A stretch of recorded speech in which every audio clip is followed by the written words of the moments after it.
Welcome back to the Side Hustle Sport podcast. We are going into a new season, and I've got a second camera as well. Hello over there to the new camera. It's going to be an absolutely awesome season. The reason why we're launching a new season is because the first couple of episodes, I sort of thought were a little bit a feet-finding exercise. Let's put it that way. And we wanted to make sure that the sports that we covered were mainly covered in the winter season. So we thought, well, they're going into a new season. Why don't we? And that's the opportunity that we've decided to take. I keep saying we, it's mainly me at the moment, but hopefully it might turn into a we in the future.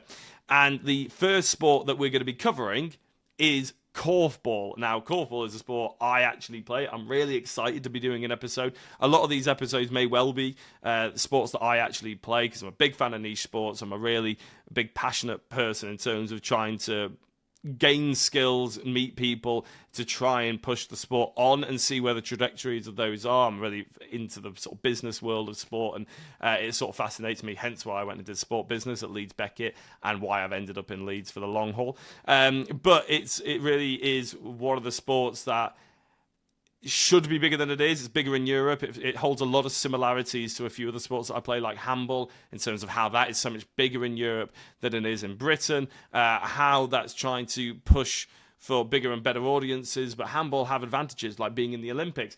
Korfball doesn't have that. It's in a lot of discussions about being in the Olympics, but it hasn't managed to do it yet. In fact, they're so passionate about trying to get it into the Olympics that they're actually talking about changing the way that it's actually played and the rules, making it shorter, more digestible. A bit like how basketball came up with the 3x3 idea and they put that into the Olympics. And although it's very interesting to watch, it's an extremely good watch, actually, if anybody's ever actually seen 3x3. It's really good. Or rugby sevens, that's another sort of watered down version of the real sport, a bit like how Test cricket does the 100 now and T20s. They're more digestible. Korfball are looking at that, and it's something that handball never had to do. Handball is handball. It's the same in the Olympics as it is everywhere around Europe and stuff like that. So how sports grow and how they push to the next level, I'm fascinated by that. And that's what the Side Hustle Sport podcast is really sort of all about. And we're also going to try and follow a lot of the clubs and a lot of the competitions and a lot of the sports throughout the year. So the structure of how the podcast might work is we might be covering Korfball now, and it's released on the 3rd of September, hopefully, if I get my act together.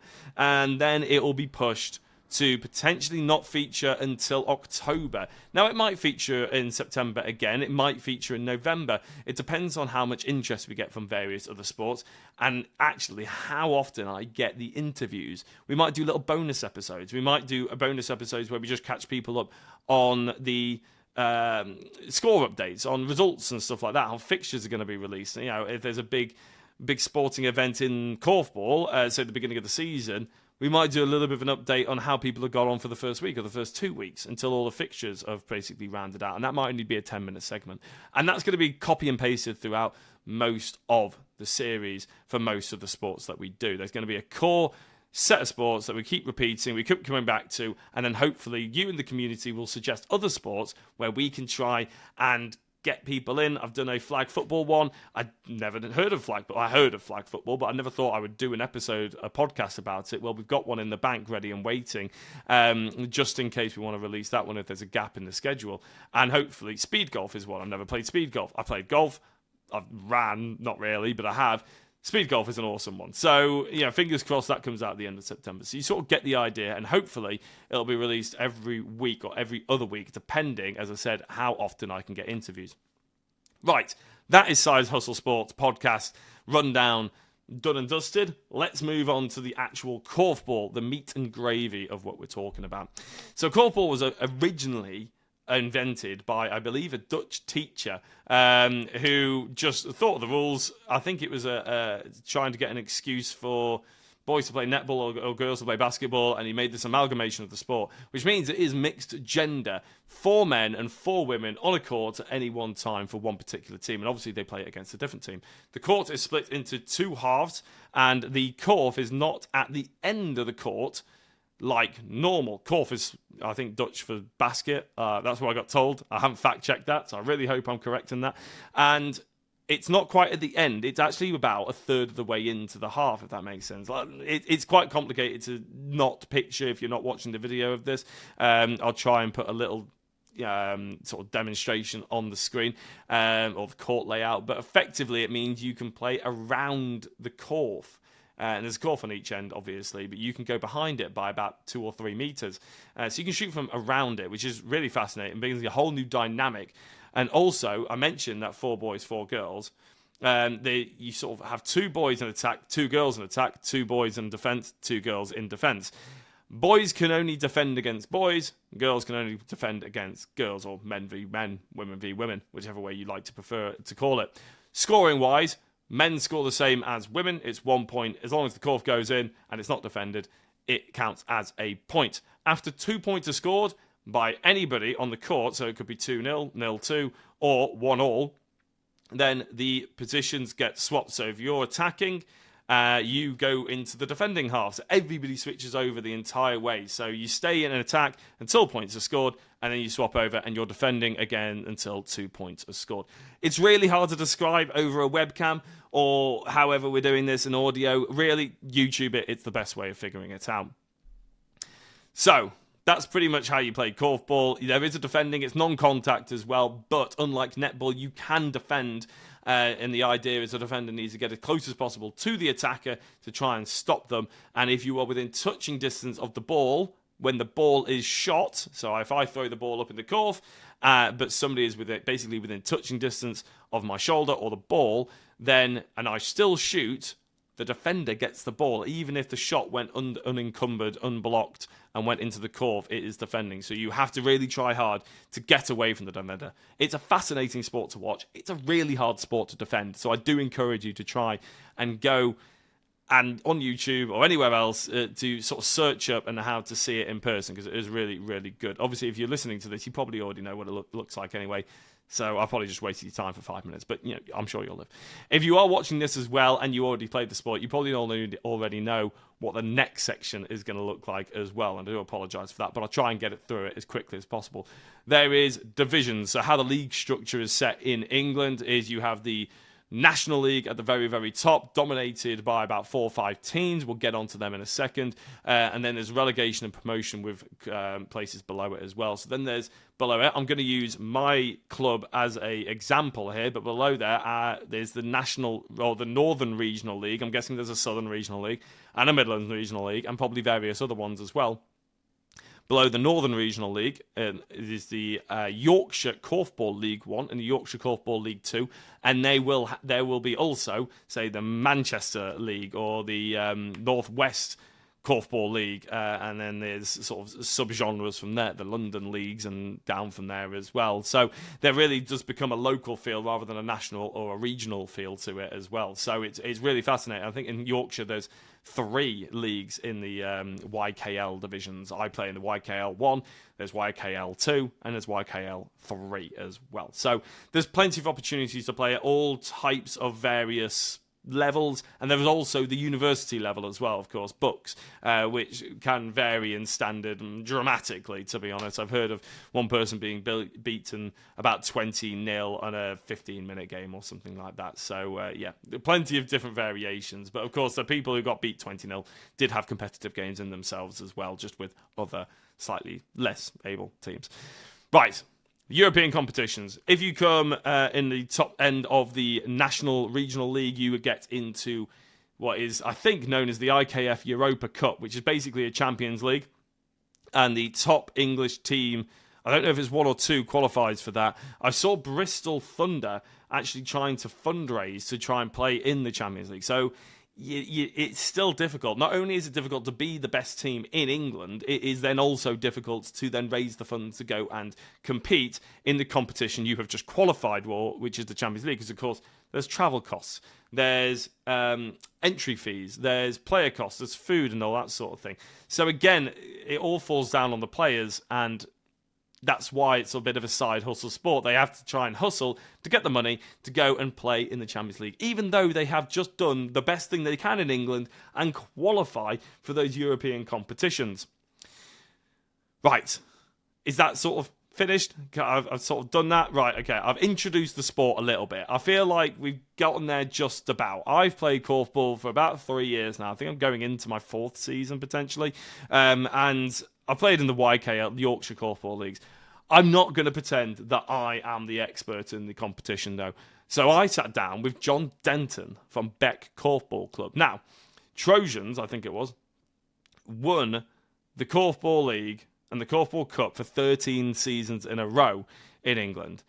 The team that beat them and had come so close to beating them so many times, it probably gave them a little bit more of a drive to go and actually get that top step, was Bec Korfball Club. And I spoke to John Denton about not only his previous korfball experience, but also the club's korfball experience and the outline and the lay of the land of korfball in England. We touched on quite a lot of things, actually. We touched on how well Bec did last year, what their aims and drive are to go for next year, which is pretty difficult, actually, because, slight spoiler, they did come third in the European competition last year. So to go one step further is to be in that final. It's going to be a very, very difficult ask to do. But they've won the National Cup. They won various of the competitions.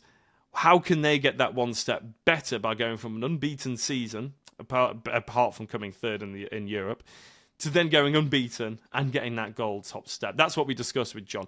And then we discuss how korfball can improve going forward as a whole. What are his opinions on what korfball needs to do to take that next step? We didn't actually get onto the Olympic part of the podcast, and that's a bit of a shame. But I would love to chat to someone within England korfball about how they potentially make that next step and how the IKF plan to integrate themselves into the Olympics.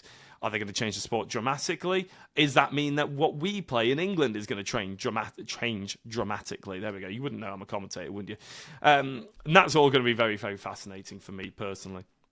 So I'm now going to introduce it. There's an interview with John Denton, and as I mentioned, we've chatted through loads of different things. He's a really fascinating guy. He's a lovely guy as well. He took time out of his holiday to do this chat with me. So if you're wondering why he's in some weird bedroom, it's an Airbnb apparently. Yeah, big thank you to John Denton for covering this with me. I will leave it there. I will transition to myself introducing the interview, and I will see you afterwards. Thank you very much. Right, as I've mentioned, I am proud to announce that we have John Denton here from Bec Korfball Club, the head coach of Bec Korfball Club as well, who are well renowned in the korfball world here in England. And John, I won't butcher any introductions any further or anything like that. Give us a little bit of a sense of what your role is in Bec, what Bec's role is in England korfball, and how you came to be their head coach. Yeah, thanks, Jack. John Denton, been coaching Bec, head coach since 2017. Prior to that, I've played against Bec in various different teams, various different levels, and so know the players extremely well from our playing days. But yeah, we've sort of cemented ourselves at the top of the pyramid, really, of English korfball for a lot of hard work and just amazing gameplay, really. So it's been a long journey and a really difficult one to get to where we are, because there's been some great teams in the National League, and for the last 13 odd seasons before we won it, Trojans had won back to back to back to back to back. So it was a really, really tough sort of mountain and challenge to sort of climb and successfully get to that top spot. It was difficult. When I came to take over the team, I just stopped playing, and was quite a easy transition because of the players that were at the club and how welcoming they were. So you've got players like Davish Patel, Joe Bedford, Blake Powerfulman, top English players. And I came in as having played against them, knowing how good they are. I'm nowhere near their level, but yeah, came in and had an idea of what I wanted to do based off of what I'd done at previous clubs and what other coaches had sort of taught me, and sort of run with those ideas and implemented a system and style of play, which is no secret about how we played and how we set up. Very regimented, very sort of, if this happens, what do we do? So there was always an outcome. I took inspirations from other sports as well, like American football, where they have a playbook and they run a play based on what they see defensively. And we sort of took that. If your defender's overcommitting, do this option, and everyone's on the same page then, cuts out the free thinking at a fundamental foundation level, and then we build on top of that. And you sort of see that in our first season, we lost the final by 1 goal. In our next season, we lost the final by 1 goal in completely different circumstances. So the first year, it was very much goal for goal at the Copper Box, which was an amazing event as well. And then the second season, we went up by a lot, and then Trojans, in classic Trojans fashion, came back and beat us by 1 goal again. So yeah, it's been a journey. Then obviously we had COVID, interrupted what we were doing, and in that year we were the top performing team in the country at the time. Had won on the European stage the Shields. We won back to back, which we were the first team to ever do that, which is great. And then finally got the win in dramatic fashion, golden goal. Wouldn't have it any other way, really. And then since then, we've just pushed on and become stronger and stronger. So it's been a really, really good journey. And a lot of work and a lot of sacrifice from the players mainly, and myself, but a lot of dedication into that. Players wanted it. We went out and we got it. So it was really good. That's actually reminded me. I hosted a korfball quiz, or a pub quiz, basically, for my korfball team once. And one of the quiz questions was, Trojans have won it 13 years in a row. What club was it that beat them in the end to what stopped their winning streak? And obviously, Bec Korfball Club was the answer. So I quite like that. It's good fun. Right, okay. You've mentioned where you've been. We mentioned that you cemented your position in amongst England Korfball's best clubs. And in Europe, you've cemented that status as well. But enough has been said about last season. It was great. You did fantastic. But I'm not here to blow smoke up anywhere, John. I want to talk about next season. You've mentioned already that you're sort of regimented. You have a philosophy. Any good coach knows they've set objectives for the next season and how to take that one step further. That bronze medal in the Champions Leagues up to the gold and silver echelons. What are the steps that you think you need to take for Bec and yourself? Well, it was really close. It was really close this season. If anyone hasn't watched the Belgium game, us against Belgium's in the semi-final of Europe, it's definitely one to watch. It was a really tense, thrilling game where they couldn't get away from us, and we kept them in the fight. We kept them honest. And it was only down to sort of their outstanding shooting and a little bit of us dropping off at the end in the fourth quarter. And I think that's the big area that we need to work on. It's difficult because we don't get pushed like that at all throughout our entire year, it's really hard to implement those situations and those positions in training and during the regular season because there's not that pressure there. But what we need to improve on is shooting under insane pressure, like Belgium, tall players, tall boys, tall girls. They've got the reach and they've got the speed. So normally in England, if someone comes out tight on you, you've got the option to run them because we can't cover off both angles. These players, Belgium and Dutch players, do that for fun, and they'll stop you shooting the long game and then protect themselves in the feed and with the running game. So it's about being comfortable under that pressure. We've got that exposure now to that environment, and we've just got to work on that. So, and also being a bit fitter as well. I think in the fourth quarter we dropped off and we made a lot of individual errors, passing errors and mistakes, and every attack is crucial at that level. When you're playing quarters instead of halves, it really, and real playing time as well, every attack is crucial. I think we threw the ball away too many times coming into the fourth quarter. So if we can sharpen that up, and it was the same for when we were trying to win the league. We were in the same position. We didn't play that amount of high level, high intensity games regularly enough. So we started doing training camps with Trojans. We started doing training camps with teams that, we built scratch teams that we knew could apply the sort of pressure that we wanted to play against. So we've got to do more of that and just be more comfortable. So the training has to change where we break our training down into different areas. We've got to look at a pressure scenario and situations that we can induce at training in a comfortable environment. But we've got the best players to do that. We've got the best players in the country. So if we just set them up slightly differently in a way to apply that pressure, then when we come to the big events and we come to the big stage, it should be a lot, I wouldn't say easier for us because it's never going to be easy, but it'd be a lot more comfortable to say, absolutely. And then just take our chances. We had chances in this year's game. We just need to relax when it comes to it and just, hope that ball drops for us. I'm sure it will. Yeah, I mean, I'm guessing experience of the players comes into that in a big sense as well. You mentioned, obviously, your near misses in the league titles and in finals and national finals and everything like that. But ultimately, you learn a lot more from the losses, don't you, than the wins? That's the old famous saying. How important is the experience? And then also, how difficult is it to blend in new and youth players potentially? So you see the potential to play in that system that you think you could take to the next level, but they're not ready yet. Immediate sort of success over long-term future. How is it for you to try and get that balance right? Because it's something that up in Leeds, we don't have the junior setups. We don't have anything like that. So it's interesting to me to find out how you might balance that.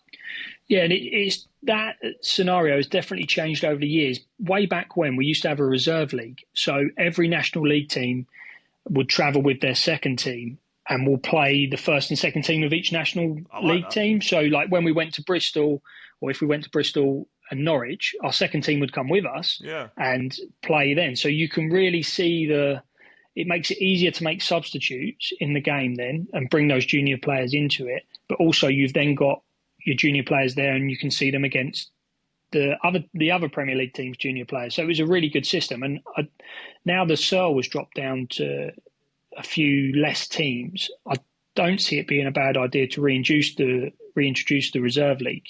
And that would be a really positive thing. But the way we do it is you've got our sort of players who so if you look at our boys, for instance, we've got Joe, Blake and Dav have been there since day dot. They're not going anywhere. They're sticking around. And then you think, right, how many players do you want in a squad? Now, we fluctuated between 6 and 5 for various reasons. When you run a 5 boys and 5 girls, you run the risk of injury. And then that next player stepping up is really inexperienced and might struggle to sort of fill the position. And if you run 6 and 6, you maybe got one too many players, and then you're trying to rotate players through and they're not getting enough game time and impact time. But if you look at our team over the years, when I first came in, we had Andy Hall and Ben King there, and they were fantastic. And that was a really solid team that had been together for a few years. To then introduce new players, we've been extremely lucky with our boys that we've got quite a solid set. We've got Billy Ashby, who's been a junior and has come up through the ranks. He's played London League, which is our obviously local league that we play in. And that's great because you do get exposure to the Nomads 2 teams, the Trojans 2 teams, and they're stacked full of really talented players that are all pushing to get into that first team. So that's a good sort of breeding ground.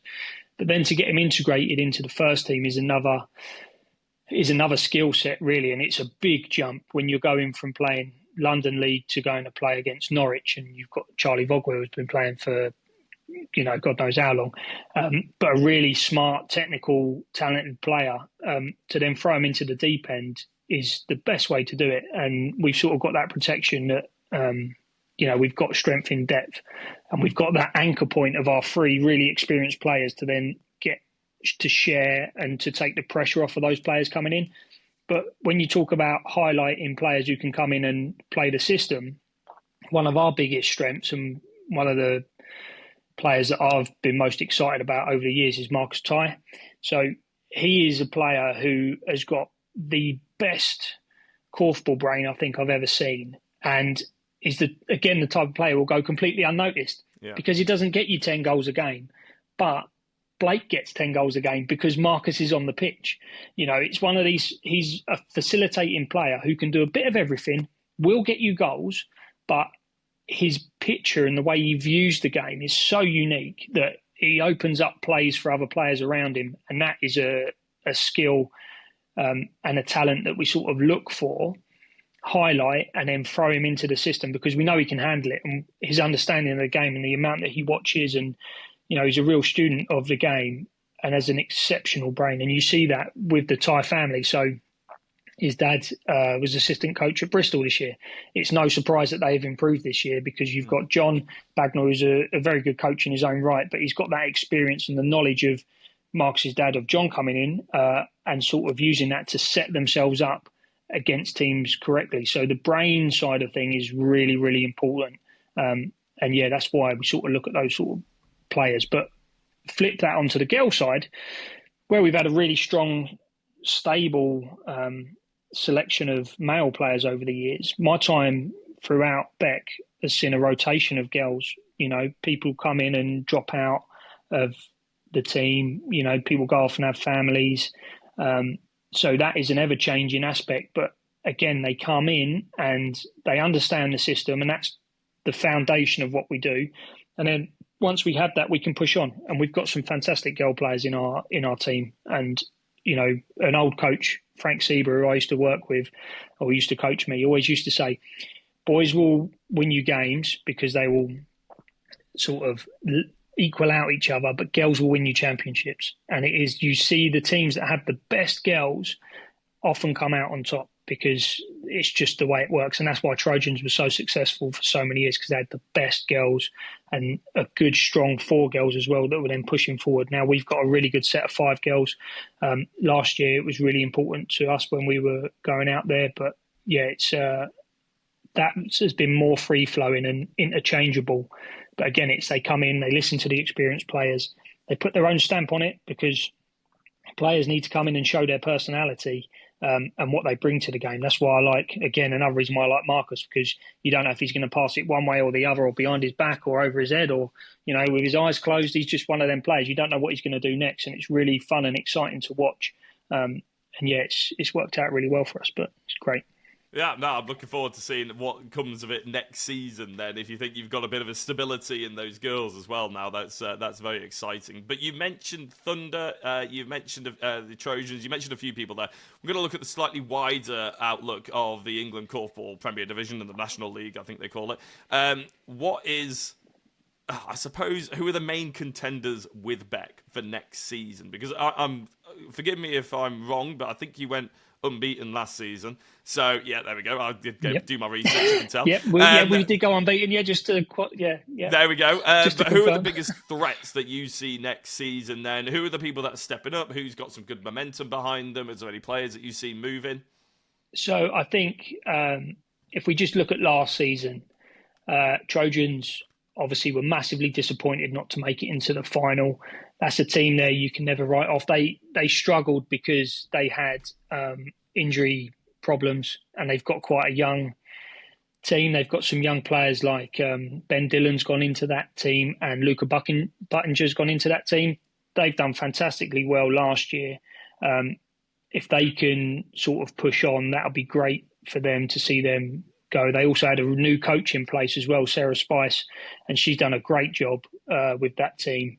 And you look at them and you think, yeah, that's a bit of new thinking in that team would be a good thing for them. So I really hope that she continues and improves that team. Nomads again, Neela Brennan, another amazing player over the years who is going into coaching, and she signed on for another season at Nomads. They've got great players. They've obviously got the Bell brothers who are, you know, freakishly big and amazing and great players. They've also got a really strong... That team hasn't really changed too much over the years, and that's their advantage, and that's why they're quite high up in the league, and will continue to be, because they know how to play with each other. They know their strengths, and now they've got Neela in place as a coach. They've got a great korfball brain there to help them develop and move forward.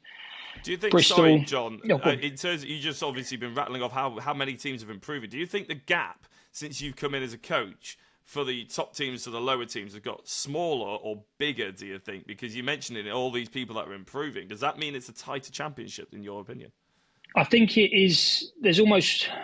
When back in the day, there was a 3-tier system, really. You had the top 4 who didn't change for years. It was Bec, Trojans, Tornadoes and Norwich. And that was the same. All the time was at the Copper Box for like 3 or 4 seasons. That was the same top 4.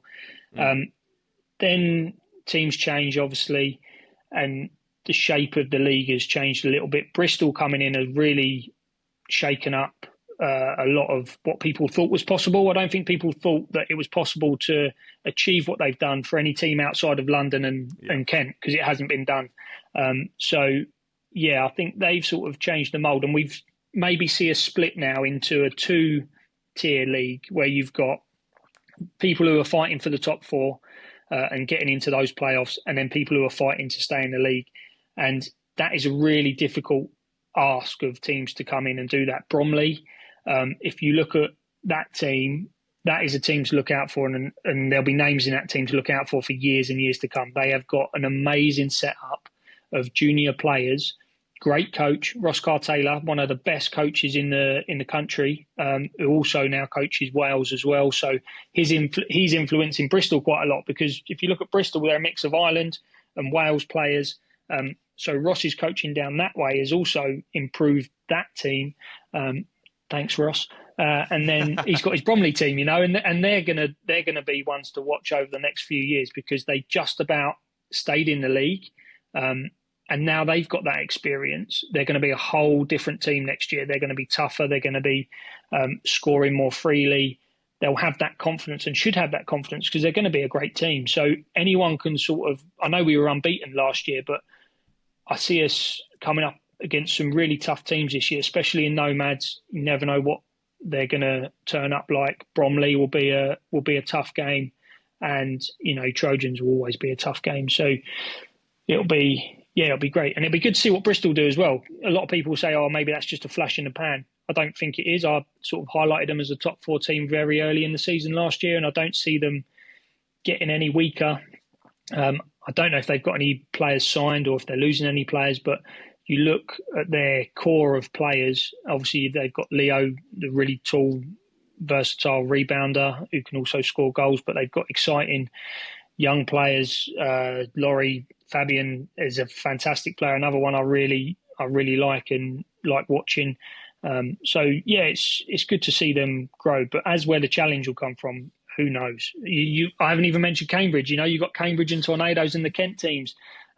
So there's stacks of really talented players out there, and that's what makes the league so exciting. You don't know who's going to come out on top each weekend, which is really great to see. And a big mention to Bearsted as well. They, not a lot of people know this, but a lot of the top players around the league have all come from Bearsted. It's a really good booster club for Kent. So they come in, they bring in all this talent. Yeah, they bring in all the talent, and then they go out to different clubs and different teams. So to see them back in the league is really good. Whether they've got enough to stay in the league, they've got a lot of experienced players and a lot of players who have been there and done that. The likes of Dan Howard played at KV for loads of seasons and is a top player. Andy Martinez, who was way back when in Invicta. So, he won't mind me saying he's a bit long in the tooth, but, he will score goals against people if they sort of don't pay attention to him. He's a really smart player. So, yeah, it'll be good to see what happens. And their girls are great as well, experienced girls. So, no, it'd be interesting this year. But I think the gap has got smaller. We're definitely into a two-tier league. To see who's fighting for the top and who's fighting to stay in. But anyone can take points off of anyone. And we saw that last year. There was a sort of increase in draws last year, it seemed. A lot of teams were drawing. So, yeah, we'll see if that trend continues or if teams can sort of go one step further. And that changes the dynamic of the league massively. If you remove the draws and get a win for the unexpected team, then that shakes things up massively. Yeah. So we'll see. Plenty of draws means that it must be getting a bit closer, mustn't it? Or teams are starting to be slightly complacent or really pushing themselves to step themselves up, which was something I was going to mention to you about complacency and how very, very quickly before we look at how the game can grow in England and where you think we can go next to improve the state of korfball in England. Not that it's not already in a healthy position, but how every organisation is trying to get that bit bigger. We mentioned, obviously, that you had a very successful season last year about being unbeaten and whatnot. Does complacency come into it? How do you knock that off? Or are your players, you're confident enough that it won't be an impact? It won't be an impact. Like, the players have, come up short so many times. They're not ready to take the foot off the gas. They turn up and they're competing with each other to be the best versions of themselves that they possibly can be. And that doesn't change. From the first training session of the season to the last, we're all working towards that goal of improving, seeing what we can do next. Can we be the first English team to win a silver medal? Can we go that one step further? Can we win the league again? We're not going to get to well, maybe we won't get to 13 seasons like Trojans did, but let's build our own dynasty and be one of them teams that people remember. I remember the Trojans teams that have won in the past. I want people to remember Bec as being one of the toughest, most dedicated teams out there because the players have put the time in. They've put the time in, definitely put the effort in, so they deserve that, and that's what we're working towards, and that's what we'll continue to do. That's what we love to hear. That's what we love to hear. Right. Growth of the game then in England. Obviously, I'm sure lots of people have their opinions. I know that have been people that have been really pushing what they want to do. It's been sort of knocked back. There's been a bit of a shake-up in the top end of England korfball. We won't mention that too much over this sort of next 3 or 4 minutes. But what would you like to see, or anything implemented to help grow the game as quickly as possible? What do you think the next step is for korfball to sort of grab in those new fans, grab some more players in? Where do you think the easy wins are, and maybe some of the sort of future long-term improvements that we can be making? So I think the media side of things is obviously a big push. You're big on that, aren't you, Bec? You really TikTok, big on that. The YouTubes, everything. Yeah, really, we really are. And it's, filming the games, the players love watching it back, but other people like watching it. University students, when I've gone to do sessions at unis, they're like, oh, we watch all the games. Like, it's great, it's interesting to see and interesting to view. So I think more of that, trying to push that in a direction. I'd love to see a game of the week for England korfball, so they go and they highlight a game of the week that's going to be a good clash and a really interesting watch. There's plenty out there. Socials are great. Harrow. If no one follows Harrow on Instagram, start following them because they are the kings of social media and TikTok. They are great. So they always do different challenges and stuff like that. They're really fun to watch. My tip is to follow that. But again, pushing that, we see things on the internet and then just try and replicate it or put a korfball spin on it. Just trying to get that exposure out there. I think a big project that would be fantastic to see come to fruition is the home of England korfball. So trying to find a central location where we can call home as a sport and have it as a sort of hub, because then that steps you up to the next level. At the minute, we're going into all these venues and sort of renting out spaces and doing all bits and pieces. And if we could have our own venue, our own home of England korfball, that would be outstanding. And there's some really, korfball isn't a sport that doesn't involve volunteers, and we've got some of the best volunteers out there. So it's just putting our trust in those volunteers, not relying on one person to do something, sharing the workload, and that will really help. Is it Stephen Allison Rumble? I think it was. Wasn't it? They were really pushing on the home of korfball, weren't they? And unfortunately got rebuttals, shall we say, for the time being, which is a bit of a shame, but it looked like a fantastic project. We can't say where the venue was or anything like that, but it was a brilliant sort of idea that they had, and we're just hoping, obviously, that comes to fruition next year when whoever needs to do more checks does more checks, or whatever rebuttaled it. Yeah, and I understand why it is a big risk for the sport, and obviously the people on the board understand that we need to sort of carry on that upward trajectory, but it is a risk, but I think it's well worth one taking. We are a bit unsettled, obviously, in England korfball at the moment because of the chair isn't there, has gone. So we need to get a chair in, preferably, in my opinion, someone who's got korfball experience. We've tried it and experimented with people outside the sport, and they don't seem to last because they haven't got the love for the game. So it'd be really nice to see someone from within the sport step up, take that chair role on, and make some changes for the good of the sport. And that's what it comes down to. We need to make sure that every decision made is this best for korfball? Yes, well then let's take that leap of faith and let's go and let's do it. Everyone remembers when we was at the Copper Box. That was great. Yeah. And maybe COVID sort of hit us a little bit hard, and we're still recovering from that. But it's one of those where we've got to take that sort of leap of faith and try it. There's a lot of good, smart people out there trying their best to improve the sport. We've got to start listening to them. And I remember with obviously handball was hosted. The Olympics was hosted in the Copper Box, the Olympic handball, wasn't it? And it was built for that. And for a couple of years, we actually hosted the national finals at the Copper Box because it was supposed to be the home of handball and everything like that.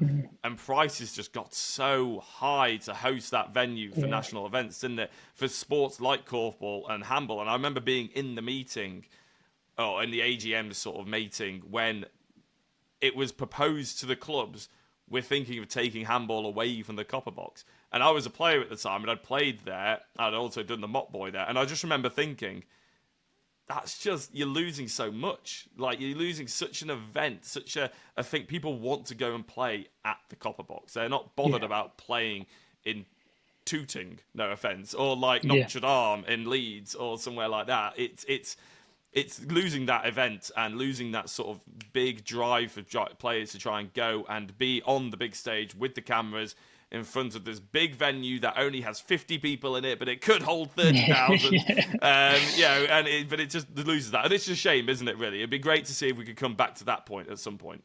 I know it's easy said than done. Would be. Yeah, and it is, and it's a lot of hard work by a lot of people, isn't it? And that's the thing. A lot of people don't understand the amount that goes into, simple decisions. You say simple decisions. It looks like simple decisions on the front of it, doesn't it? But the amount of work and cost and risk involved behind those decisions is really, really important. And people will be quick to complain if we took those steps and it went wrong. Like, why did we take that step? But quite equally, they'll complain the other way. So it's not so much about complaining, but finding solutions that work and trying to align views and help people out that really makes a difference. It's if we're just butting heads against, we're going to go nowhere. We're going to go backwards, So it's trying to be open and honest with people and have that conversation and let people know why decisions are being made as well is important, so people understand what's going on. But there's definitely a bright future, and like I say, even with just the social media and the cameras and stuff, that's getting better and better year on year. And hopefully we'll get high quality recorded games, constantly working on that, trying to live stream. That was a big step last year, trying to live stream, but everyone knows how difficult it is trying to get a decent feed into a sports hall, Wi-Fi, it's always one. It's terrible. I've run a media company. We covered handball. You know what? The reason why a live stream is so expensive, it's not just turn up with a phone and press live and have someone twiddle, is it? Because you need what's called a live view unit, and to turn one of those things on, it's 150 quid plus £10 an hour for data. Like, it's ridiculous. You get good signal. It's so expensive. It's so hard work. It's really annoying. Right, anyway, you got 30 seconds, John. This is what I'm going to do to all my guests. If someone's listening and hasn't been to a game of korfball in either a while or has never been, why should they come and watch this season? Just korfball in general, not necessarily Bec, but just anywhere in the country, their local team. Why should they go and watch a korfball game in 30 seconds? Because it's fun, it's exciting, and it's sport for all. We're the only sport out there that can say it is all-inclusive. Whoever is out there wants to play, boys, girls, play on the same team. It's fun. There's some really good games out there to watch. Just throw yourselves into it. And I've never met anyone who's tried the sport and said, that's not for me. Doesn't happen. Once you're in, you're hooked and you're there for life. So it's great. Yeah. And it's a fantastic community as well, I have to say. Playing nowhere near the Bec level, but having come in and played at the lower levels in Yorkshire, I can tell you that it is absolutely fantastic. Right. John, thank you very much for coming and having a chat to us on the Side Hustle Sports podcast. Very quickly before you go, is there any plugs that you would like to do? Anybody you'd like to give a shout out to? Anything like that? We always try and give our guests a few of these opportunities where maybe you want to plug your socials or just say thank you to volunteers or whatever else. Yeah, massive thank you to the volunteers. One person in particular obviously gets overlooked. Lisa Swain is the heart and soul of Bec Korfball Club. Without her, we'd be nowhere. So our championships, everything we do is because of her in the first and foremost, superstar. But check out our Bec YouTube channel because the more subscribers we get, the more content we can create, which is really good. And check out Harrow on Instagram because their content is fantastic. All right. Brilliant. I agree with that. I've copied plenty of Harrow's stuff before. It's always good fun. They do a really good job. Right, thank you very much, John. The next topic up for discussion, I believe, may well be tag rugby or handball, but I'll shoot over to my little transition on my own. Thank you very much, John. Cheers, Jack.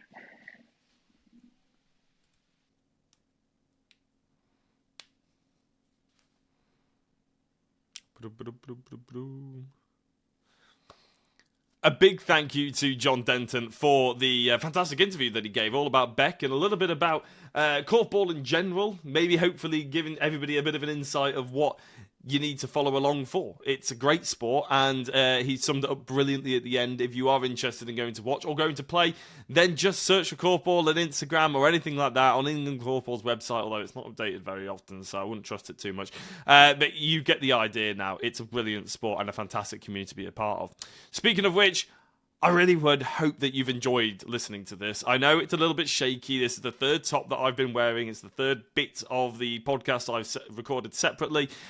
I'm learning. Hopefully you guys understand that, and it's been a fantastic pleasure to have you as a host, and have you as the audience for me as the host is what I should probably say. Please do follow along, subscribe. Let's grow the community. Let's get more sports the exposure they deserve. Speaking of which, next week it is Tri-Tag Rugby. We have Alistair Davis on the podcast. He is the founder of Tri-Tag Rugby, and he gives a great interview as well. So I cannot wait for you guys to hear that. If you are a fan of niche sports, if you've been thinking about playing tag rugby, if any of the above suits you, if you've enjoyed this podcast, it's going to be sort of along the same lines. Before I get some feedback, before we get a little bit of editing over the course of the season, this will only grow bigger and better, I am sure. Again, one last time, big thank you, and we shall see you on the next episode.